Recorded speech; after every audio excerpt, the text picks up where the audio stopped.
Hi guys, am I audible? If I'm not, there's lots of empty seats up front with things saying reserved, and because there's nobody there, it means reserved for nobody. So feel free to come up front. Come up front. If you guys have. Come. There's lots of seats up here. I don't have too much to talk. I have no slides to talk about, so this should be fun. For whatever reason, I was suggesting to Ravi at NASSCOM, maybe I can speak for 15 minutes. He said, take 30. So at any time after the 15-minute mark, if you guys put up your hands. No, I'm just kidding. You can come. Is this better? Yeah, give me a hand mic. That's easier. Is this all right? They can't hear me yet. You can?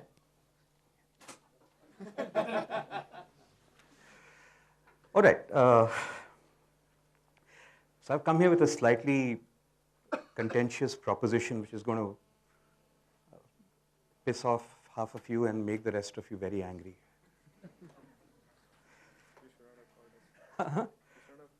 I shouldn't have called you up front. Maybe I'm a masochist here. So my proposition is called winners have product strategies, losers have marketing and social media strategies. Right? You must come from a social media agency. Or you must be doing social media or something. All right. Okay. All right. It's just an interesting thing. So I'm just going to talk about a few things that I've noticed. I've been working for a while. I've done a few things. One of the things I do is run a strategy consultancy that works with lots of businesses that want to go digital. One of the other things I do is help run a fund that invests in startups. And we're a very small fund, but we've been one of the slightly more successful funds. So Redbus is one of our companies, Jeeves is one of our companies, My Dentist is one of our companies, Carvalho is one of our companies. So we've had 4 of the biggest exits in India, at least in terms of multiples. And a lot of what I'm going to talk about is stuff that I've actually put into effect with my own companies, so it's not just the realm of theory. So the interesting thing is, in the world that I grew up in, I started working a long time ago. I was 17, 18 years old, and it was in the 80s. So if you looked at a sector, if you took the cement sector, you took the pharmaceutical sector, you took the automotive sector, took any sector, you'd have these, like if you take, even today, if you take cars, I keep using this example. So Toyota has a 20.21% market share globally, and very close neck and neck is Volkswagen with a 20% market share. And then comes GM, Ford, Honda, all of these guys. So market shares decline gradually. It's the same in pharmaceuticals. There's Pfizer, blah, blah, blah, blah, blah. It's the same in cement and auto ancillaries. You take most industries, that's how market shares grow. In fact, even the number 10 pharmaceutical company in India, the guy is probably worth 500 crores. And number 10 pharmaceutical company in the world, the guy is probably on, Forbes 400 richest people in the world list. So that's the kind of businesses that I grew up with in the late half of the 20th century. Something was changing in the early 2000s, in the first decade, but certainly in the last 5 years, a far more significant change has happened. If I look at the companies today, if I look at, say, Zara in women's fashion, $21 billion in sales, and it's 10 times larger than Calvin Klein, at $2 billion in sales. If I take Red Bull in energy drinks, 44% global market share, while Coke and Pepsi together have 11%. That's 4 times larger than Coke plus Pepsi combined. If I take something closer to you, and I know I'm at Microsoft, so I shouldn't piss off the host, but if I take search, Google has a 90+% market share globally, and Microsoft Bing has a 4% plus market share globally. You would imagine that we were all brought up to believe that competition is increasing, but look what's happening. Huh? eBay has 85% market share among all marketplaces globally. Twitter has 100% market share in microblogging. Amazon is 8 times bigger than anybody else outside of China in the e-commerce space. So this entire thing about competition rising is a bit of a fallacy. Actually, the truth is that dominance is rising. The opportunity for sheer dominance is rising. And today in increasing sectors, and I've seen this in my own companies, Redbus, when we sold it last year, was 8 times the size of MakeMyTrip. It had an 80% market share, while MMT had a 10% market share. Carvalho, we sold it, was 5 times larger than anybody else. Today it's 10 times larger than anybody else in the automotive publishing sector. Even a small startup like My Dentist, today has 100 clinics, is larger than anybody else by a factor of 3 in India. It's only a 2-year-old company. So these are things which I'm not really talking about just stuff that's outside. So the key thing out here is that A, there are new niches being created out there in the world. B, the opportunity in these niches is sheer dominance. Increasingly, I believe the world is not going to go to 21%, 20%, 18%, 17% market shares. It's going to 85%, 8.5%, 0.85% kind of market shares. It's going to be logarithmic and not linear. And that's the first part. So if you guys are entrepreneurs, you want to be entrepreneurs, the interesting thing is you have an absolute chance to capture 80%, 85% sheer dominant market share. So the nature of business has changed. Like I said, once upon a time, you could run India's number 10 pharmaceutical company and be worth 500 crores. Today, you can't even run the world's number 3 search engine and be worth 500 crores. You can't even run India's number 4 e-commerce site and be worth 10 crores, right? So this is an unforgiving world. You can look at it positively and say you have the opportunity to have that 80-85% share leadership, or there's no point in running a number 5 company. It has no value. So that makes it much harder. So this is really the first kind of internal theory that we work with at Seed Fund, that rather than try to build these mass companies which kind of go nowhere, take something with an extraordinarily narrow niche and build sheer dominance in a narrow niche. Now the second part of this, which actually angers a lot of people. So each of these brands I've mentioned to you, whether it is Zara in fashion, or Red Bull in soft drinks, or Google in search, or Amazon in e-commerce, or eBay in marketplaces, or Twitter in microblogging, or WhatsApp in mobile communications, mobile chat. Every one of these brands has reached number 1 with a near zero ad spend, while the number 2s have spent phenomenally huge amounts on advertising, social media, the works, right? So it's a strange fallacy that actually it costs you less to be number 1, it costs you a hell of a lot more to be number 2, and it costs you even more to be number 3 in a space. So the benefits of being number 1 are so extraordinary, right? So especially from a marketing spend point of view, which you guys know is the largest chunk of most people's budgets. A lot of people have 50% plus allocated to marketing spend. When you see that now, you know that's a loser company. So if you're sitting out there and making a plan, and I can tell you, Funny, if you talk to Funny from Redbus, he came for us, 7 years he'd come to a board meeting saying, this is my ad budget, we'd cut out, make it 0, and say, go back, improve your product. And that's how we won.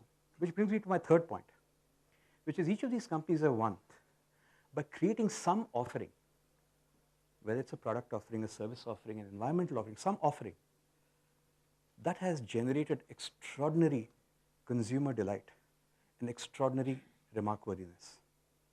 We already live in an environment where today we have 280 million internet connections in India. There are only 110 million TV sets in India, by the way. So when somebody tells you internet is a niche medium and TV is a mass medium, tell them to fuck off. Right? Yeah. No, sir, 2.3 people, sir. That's still 240 million, sir, and 2.3 people don't watch it all at the same time. But they all are. They're in the home where there's a television set around. But that way, even the number of people who are around people who have internet connection is also lots. I'm not counting that. Phone is, I'm using my phone alone. But there are people around you also. And similarly, people do, I mean, the picture, the Ozzy and Harriet picture of 4 people sitting and watching TV not together. At the same time, but we 4 have access to the TV. It's 2.3, that's the number. Okay. So TV, I used to run a TV channel. I was the CEO, I actually came back to India to run a TV channel and sell it. And ever since, so please have a little faith. Yeah. So the point here is we already live in an environment where there is an extraordinary network out there called the internet, which already reaches 280 million of us through HTTP and data, and reaches actually 650 million of us through SMS, which is also data. No medium in India, not radio, not TV, nothing reaches that number.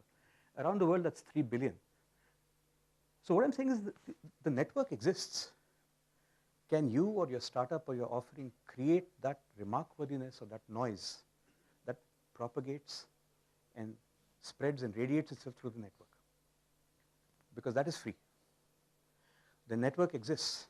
It is free to use. Are you smart enough to use it? So increasingly, it's a battle of outsmarting versus outspending. And in the Jan Kopp of WhatsApp said famously after he was bought for $21 billion, oh, you're asking me about a marketing strategy. I don't even have a marketing person, let alone marketing strategy or marketing budget. There are 55 people in that company. All right. So it really then comes down, yeah, go ahead, sure.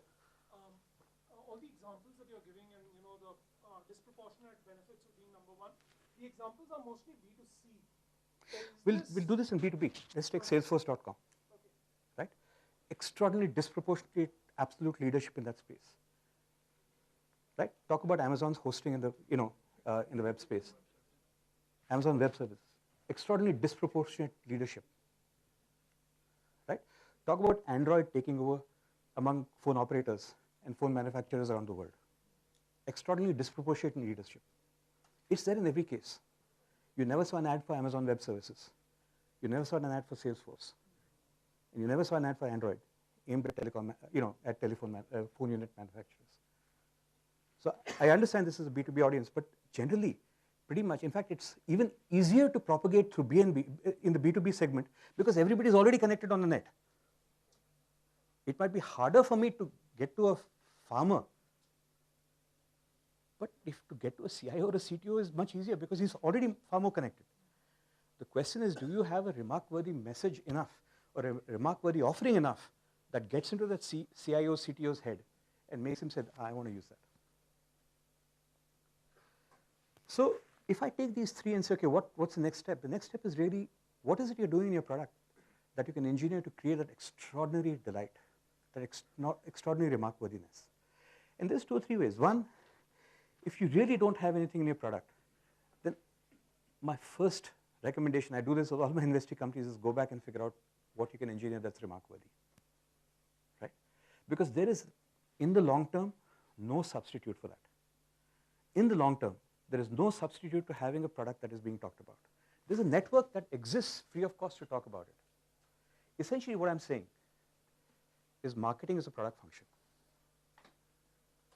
And this again will anger a lot of people who believe product should make product and give it to marketing who should market it. My point is if product makes a product right, you don't need bloody marketing. Sorry to half the people I'm pissing off here. Yes, sir, I made you angry.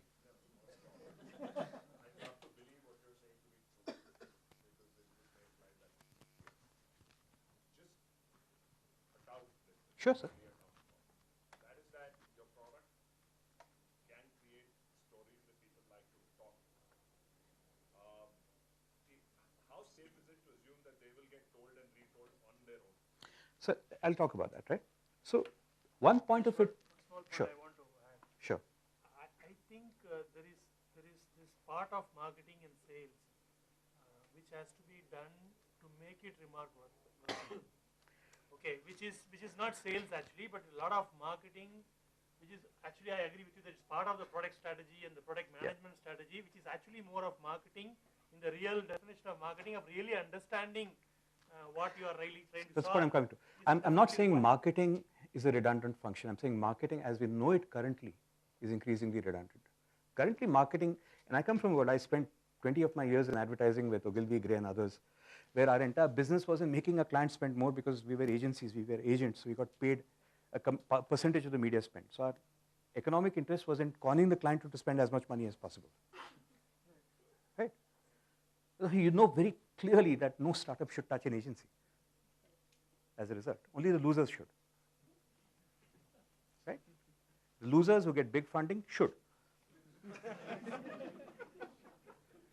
The winners who have brains, I mean, there's a very simple formula. Your marketing IQ is inversely proportional to your marketing budget.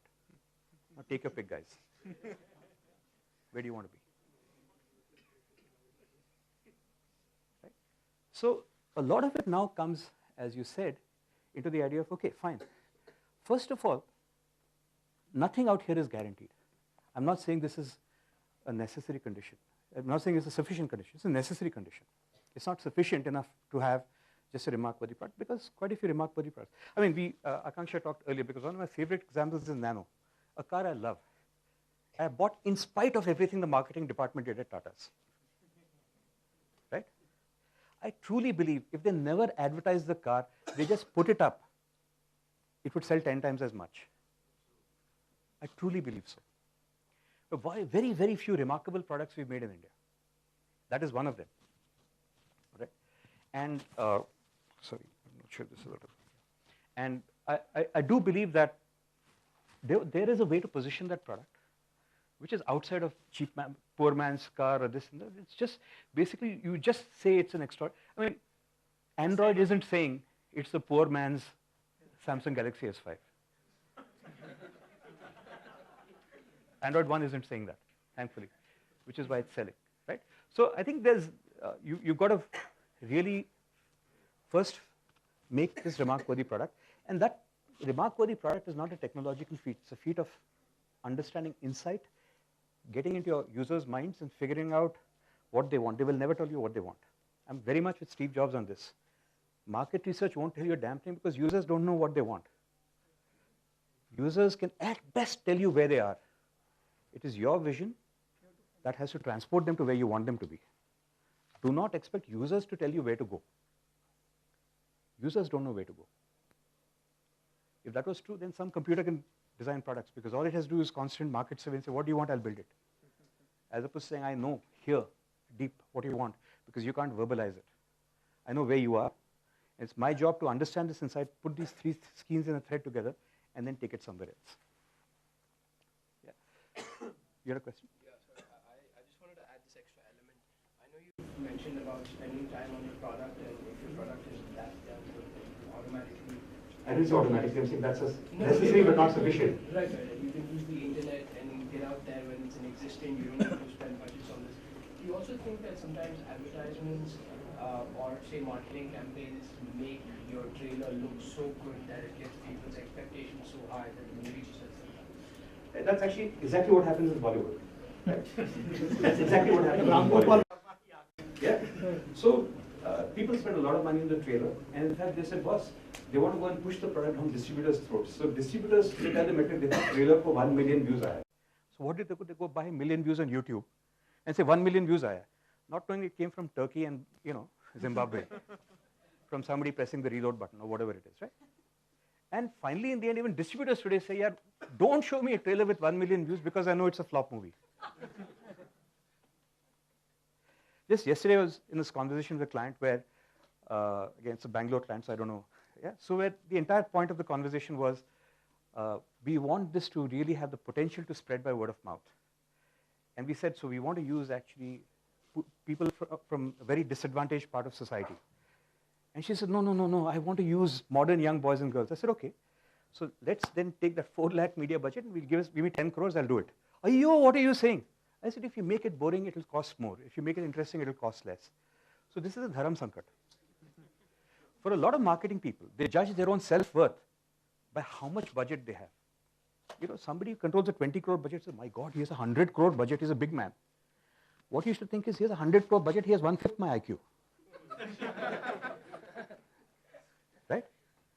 Because somehow you equate your personal self-worth with exactly how much money you have to spend.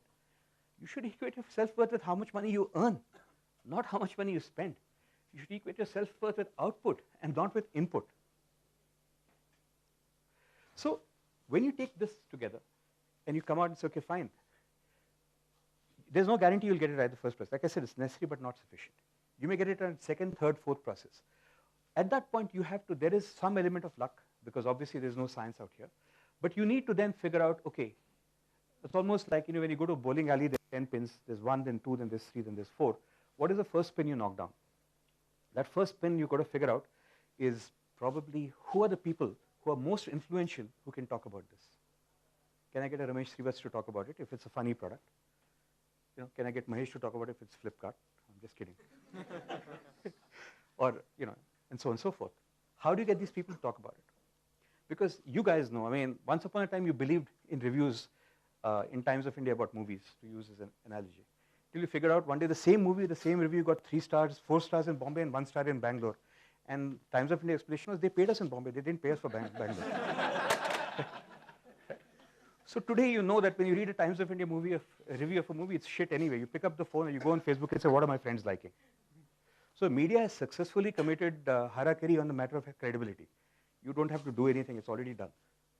So you have to sit back and say, there is credibility among people who are independent, who will independently vouch for this. How can you get them to talk about it? And you don't need a lot. You can start with 1, 2, 5, 10 people. When you talk, it'll probably get to 50, then 100. And that's how it starts. And people say, how do I become Bill? How do I scale? Well, I keep saying, if you want to get 100,000 installations, the best way is to get 50,000 installations and have each person refer one customer, right? And to get 50,000, the best way is to start with 25,000 and finally it comes to having one customer who refers one customer. How difficult is it for you to get one customer? It's not. How much time does it take? In this connected world, it doesn't really take very long, right? So increasingly, I won't spend too much of your time. I'm happy to take questions, and I can spend a lot of time. My entire investment philosophy company, whatever, is entirely built around this entire area. I'm happy to peel off, take questions, and do whatever. Yeah, hi. Historically, as a outlier thing, have you ever come across a case where actually a very brilliant product could not take off because it was not marketed properly? I just talked about the Nano. And I'm sure there are other products around the world that the same thing was done. I want to add a point. Wrongly, but which is not marketed. So I'll give you. So I think Google had this product called Wave, Yeah. which was extraordinarily brilliant, except nobody knew what the hell to use it for. Small product, right? Again, I think I've seen that issue a lot here. You engineer a product, but you don't know what it is for. You say it has a following feature, but it's very difficult for you to explain what to do with it. But then the confusion arises that actually, should we actually market it? Like in case of Wave, because it was maybe less marketed or marketed wrongly. But then what we have been discussing for the last 20-25 minutes is that focus only on the product, and then at least marketing can take a backseat. But product comes from what? When I talk about product, focus on what will delight the customer. Correct. So maybe that thought wasn't realized. What is here to delight the customer? There was something there to delight the engineer. Mr. Murthy, I have something to say. I'm Mahesh Bhatt. Oh, okay. Mahesh, I have something to say, right? Don't you think it's wrong for always correlating or assuming that marketing only equals to having ad spends in social media, right? Alta Vista was a great product. Google didn't invent anything. They took a product that failed and made it their own. When you go and talk about, or rather, today LinkedIn exists because each one of us get a brand identity through that, right? Somewhere we're marketing ourselves when we're talking about somebody endorsing your skills and all of that. You are, Mahesh, you are who you are because somebody is talking about you, and they wouldn't unless they know about you. So what's your question? I'm not sure. My point is this, that it's not necessarily that ad spends or social media mentions equal to marketing. Even getting the first customer and talking to the first customer equals to marketing. But that's my point. My point is not to say marketing is redundant. Like I said, my point is to say that marketing as we know it, largely, which is, in terms of XYZ ad spends, Deepika Padukone is signed up. The minute you say Hrithik Roshan is signed up for a product, it's a crap product. Right? The minute you know Deepika Padukone is attached to a product, it's crap. You know it. Anybody with a brain knows it. Anybody with a brain knows it. And I assure you that at least 50% of India has IQs over 100. At least statistically, that should be true. All right? And even the people with IQ below 100, I think, will know that somebody's been paid to say something. I'm not saying marketing is bad, but marketing as we know it, which is all about big ad spends, I'll come to you. Yeah? I'll just come to you. Is really not something that you need to do anymore for a product you need to win. And the point really I'm trying to come to is if you guys are entrepreneurs, entrepreneur wannabes, it is easier than ever before and cheaper than ever before to build an extraordinarily successful brand and company. And I've just tried to give you point after point after point. And you can innovate several ways. I'll just come to answer your question. Even with the traditional product, what did they do with Red Bull? So Red Bull existed as a brand in Thailand. So this guy from Austria flies over, drinks it and says, okay, truck drivers drink it to stay awake on long truck drives. It's a little too sweet. What I'm going to do is take the license because it's interesting. He took it back to Austria and said, okay, fine. Let's figure out a nice way of positioning the product. Now, it's an energy drink. The traditional thinking from advertising folks, and I was a creative director in several advertising agencies around the world, is okay, energy drink, sports, athletics. Sure, Lucozade, Gatorade went that way. You have all Olympic athletes and football stars drinking Lucozade and Gatorade. But these guys sat back and said, my audience is 16 to 24, 18 to 24. They don't give a damn about sports, no matter what you say. They're not athletic. What is the one thing they do where they actually need energy? And they came back with inside, they dance. They dance. So they took Red Bull to clubs and bars and dance bars and places where you dance and told the bartender, here's money. Whenever somebody's out there, offer them a vodka with Red Bull or something with Red Bull and tell them it'll help you dance longer. That's how the brand got launched. It's today a $5 billion brand. It still doesn't advertise, while still everybody else does. Today they've come to a point where it's not a digital brand, but they are creating their own mythology. Red Bull has defined itself as adrenaline, whether it's adrenaline that you drink, or adrenaline that you watch on YouTube, or adrenaline that you watch on TV, or adrenaline that you see on Facebook. So they take Felix Baumgartner, spend $15 million, send him into space. He jumps from a height of 39 kilometers, he skydives, he free falls to the earth, and 50 television cameras from 40 countries pay Red Bull for the privilege for airing it in their countries. Right? So there's something happening there. What did Zara do? Again, it out-thought. They basically sat back and said, okay, fine, we need women to come through this collection. Everybody else is advertising and they have the usual anorexic thin white models all over the place telling you to buy this stuff. We can also do that, but how will we be different? What do we really need? They said, we need sales. So what is the problem? They said, women come in and say, that's nice, I'll buy it the next time I come. All right? And they come back only after a month or two. So what did they decide? So rather than say, women always shop infrequently for fashion, they said, let's really change that. So what did they do? They built a supply chain which changes the products every 2 weeks at Zara. So if you go today at Zara, and you go 15 days later, you won't find the same product again. So the woman who today went and said, I'm going to buy this the next time, she goes there and says, shit, it's gone. The next time she goes back, says, shit, it's gone again. By then she's saying, I will buy it this time, no matter what, I'm going to buy it now only. So Zara's conversion rate for footfalls in the store is 5 times that of any other fashion store. And all they figured, nothing, I just need to put up a good store in a big place, people will come, I will change so while everybody else has summer and fall collections, Zara has 26 collections.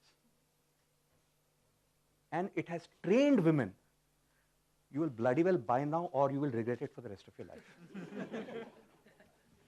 They've got it. That's built a $21 billion brand with zero advertising. All right? So whether it is an offline product, online product, or even let's take, there are other ways to make noise about it. So recently you all saw this ice bucket challenge. Yeah? What is it? A group of people said, okay, let's try to figure out a way to raise money for a remote, obscure charity for a remote, obscure disease called lateral sclerosis. I don't even know what the MIO something, ALS, right?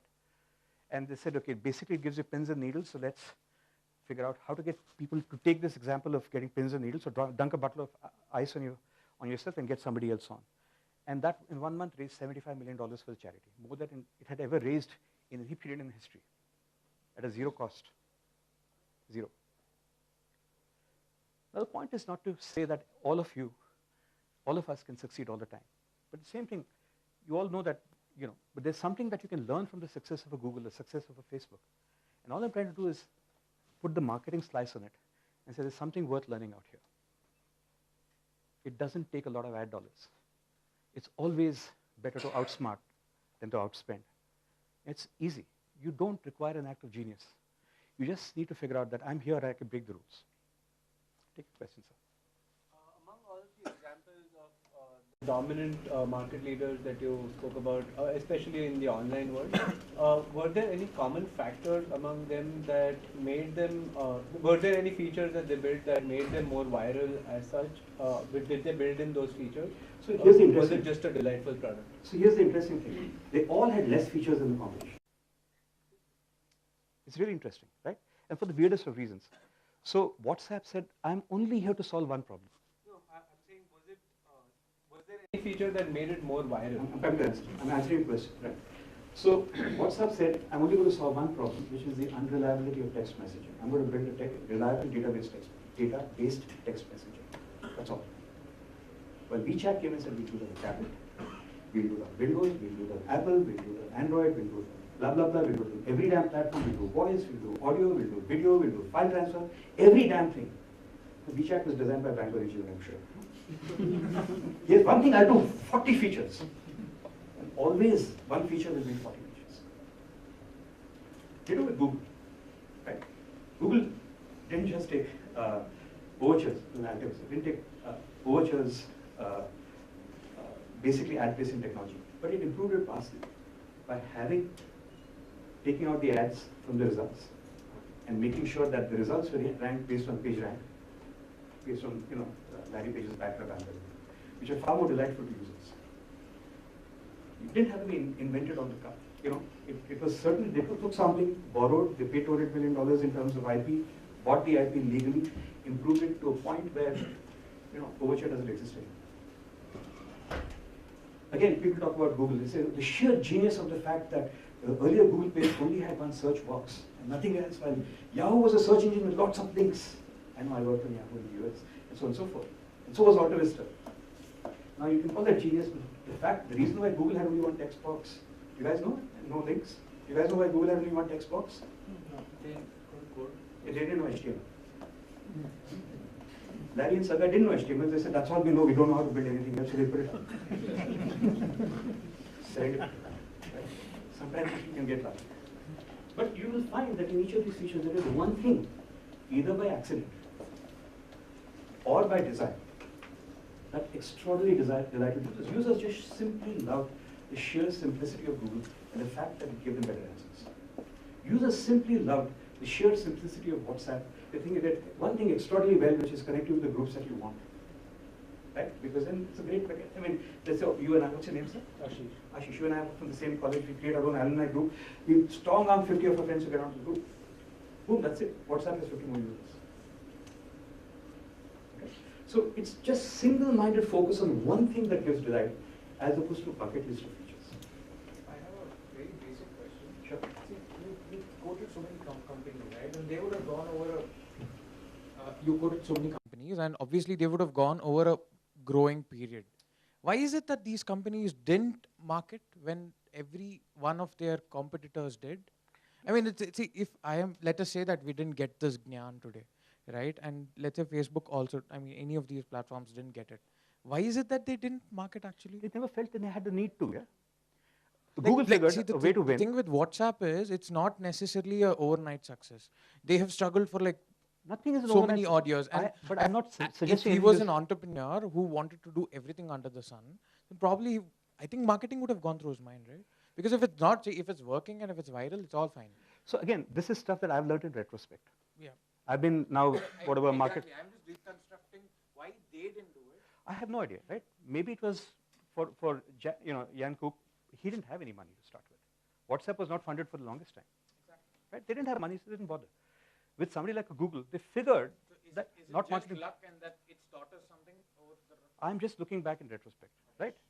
I have a question. 1 second, sir. Can I just have a show of hands? I'll take a few questions. How bad?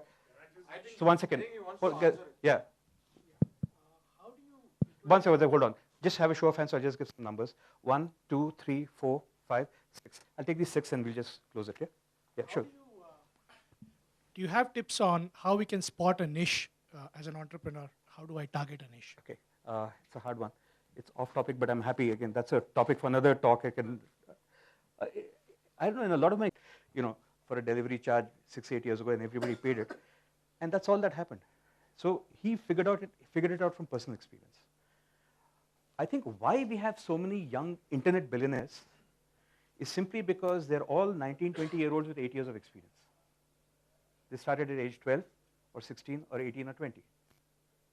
The reason why we don't have chemical industry billionaires and cement industry billionaires who are teenagers is that you can't start at the age 12 in cement industry and then somebody is forced you into child labor someplace. Right?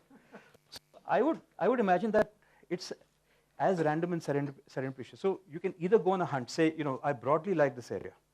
What's your name? Karthik. So Karthik, you might say, I like something to do with video. And there's something there's a buffering problem you would like to solve. You kind of go into it and figure out there's a way to solve it. You pull back out, go into something else, pull back out. I think it's a process where, I don't know, you can engineer the process. I can talk about it. I can do another talk or talk to the guys at NASSCOM. I'll come back next year, whatever. On how do you discover a niche to fight in? It's a process. There's a certain amount of randomness, and you can't engineer for that. But there's a certain process you can engineer for that. But it simply involves forking yourself down, going back up, coming back down paths, various paths, till you find some semblance of traction somewhere. Well, that's a very short story. Yeah? Sir? Thanks, Mahesh. First time today, when I go home, I'll be a very happy man because not having money is a very good thing.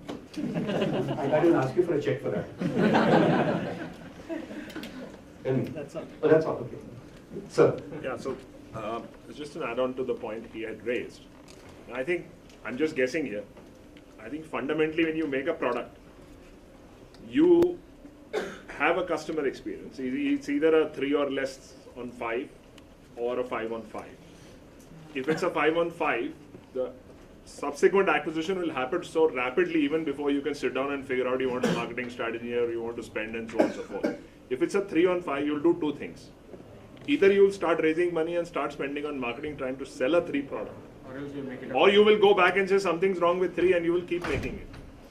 That probably explains why they never really got around to doing marketing. Basically, anybody who spent the money was left at 2 and 3 because they never made it a 5. And they will never ever make it a 5. Because they believed that was done and only the other 2 would come by marketing. But why is it changed now and not not before? No, actually, This is always because there are networks today. So, but then if you take the mobile sector, like you've got Apple and you've got all of these, this distribution is not Apple's a there. great example, right? But Apple's that a great distribution example. is not there. It's not about distribution. Apple's a great example. We all love the, iPhone 1, 2, 3, 4, me too, right? Till 4. Exactly. It had never been advertised. And then the phones became sucky. So hence they had to spend on 5 and 6. Right? The first phones that Apple has really had to advertise are 5 and 6. Because they don't really compare. 1 to 4 they had sheer If leadership. you're going to market the iPad like crazy, That's a problem. That shows me that there's something wrong with the product. I just feel So, that it's okay sir. with it, Just one thing regarding the niche. The moment you create a niche, your market segment also shrinks. Really? I think it expands. It expands. So in each of these cases, I mean, if I look at all the companies at least that I've been involved in, whether it's a My Dentist, or Charvali, or Redbus, or Nimji, or whatever, the segments didn't exist. So what do I want? I can do a different talk about what do I look for as an investor. Obviously, I want to own the dominant company. To own the dominant company, I either have to have a very clear idea how to do jiu-jitsu in that sector and win that sector, or I have to create the sector. Okay. When I create the sector, so how many people were buying bus tickets on the internet 8 years ago? Today, Redbus alone does 85,000 a day. Yes, but then they were the first to start that entire category. You're saying that. So create the category. Why are you scared of doing that? Okay. Create the category. I mean, my entire thing, if somebody comes to me with a Gartner presentation, this analyst said this category is going to be so much, my first question is that analyst believes that category is going to be worth $1 billion. Why the fuck is he holding down the $40,000 job at Gartner? He's a very fraud with an MBA who's just jogging around the bottom right-hand corner of the spreadsheet and saying, look at how big this very market has become. Bullshit.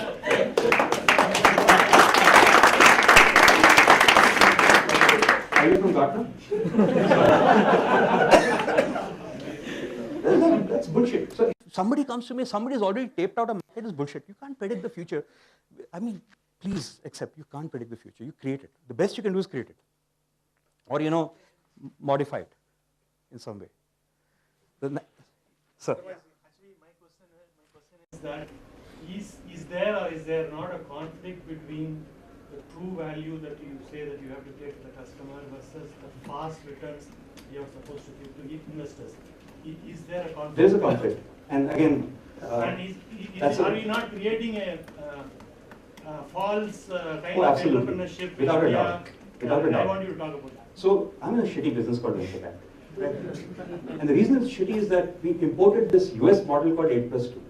That means you're finished. I'll give our money back in 8 years with a 2-year exchange. Why is it shitty? It's shitty because it takes me 2 to 3 years to find the companies to deploy my money. And after that, I have 5, 6, 7 years to get the money back and give it to my investors. Why is that shitty? If I look at the greatest companies that have come out of India in this information age, Just Dial, Make My Trip, Naukri, and I wasn't involved in any of those. Just Dial took 17 years to exit. Make My Trip took 11 years to exit. Naukri took 10.5 years to exit. When we had to sell RedBus because of the 7.5-year mark, we simply didn't have the wherewithal. Would I have loved to stay on in RedBus person? Absolutely. Without that. I would have made 4 times the already not insubstantial sum of money I made by selling that company. So the problem is that, and this which is why I tell people, your best way of going forward is not to take my money. Right? It's because I will push you towards an exit in 8 years. Because I'm forced to. It's not healthy. It's not healthy. I'm doing my little, hopefully with my next fund to try to change that. Please wait for announcements. It'll take a few months for that to come. But that's not the healthiest way. No company in the history of India has been created to exit in 8 years, ever. Talk about a Sensex company. How long did TCS take? 50 years? Infosys has taken 30 years. What can you do in 8 years here? Nothing. It takes you maybe 2.5 years to get a team together. Right? So you're absolutely right. We are only the second best way. Look at, who are your heroes here? Whether if you say Jobs is your hero, or Richard Branson is your hero, or Premji is your hero, or Narayana Murthy is your hero, none of them took venture capital. None of them. And out of 5,600 companies listed on BSE, 3 have taken VC funding. 1 from me. That's it. Even then I failed with that. Even after 10 funding. So absolutely the best way is to not take venture capital. Because you then get a gun to your head and the meter starts ticking. Or certainly not to take venture capital from an 8+2, 9+2, or 10+2 fund. Because what will happen, you have to be kicked out in year 8. I'm sorry, now pissed off all the VCs in the room. I think I've come, answered all questions. The 6th person. The 6th question, sir. Yeah, as you were mentioning, I don't want to pitch for your money, but you No. will be my mentor. Liar. Okay, I'll give you my coordinates. I'm Mahesh at seedfund.in. Yeah. And I'm at Mahesh Murthy on Twitter. Yeah. And if you want to add me on WhatsApp or something, I'm 98922 49969. 922 49969. That's really a brave band. Actually, if you Google it, you'll find my number. I've shared my number freely for 8 years. And I found strangely the more I share it, the fewer calls I get. 98922 49969. Prashant, Yeah. you have the number? Thanks. Hey, Shiv. You look like something. Thanks, man. Thank you.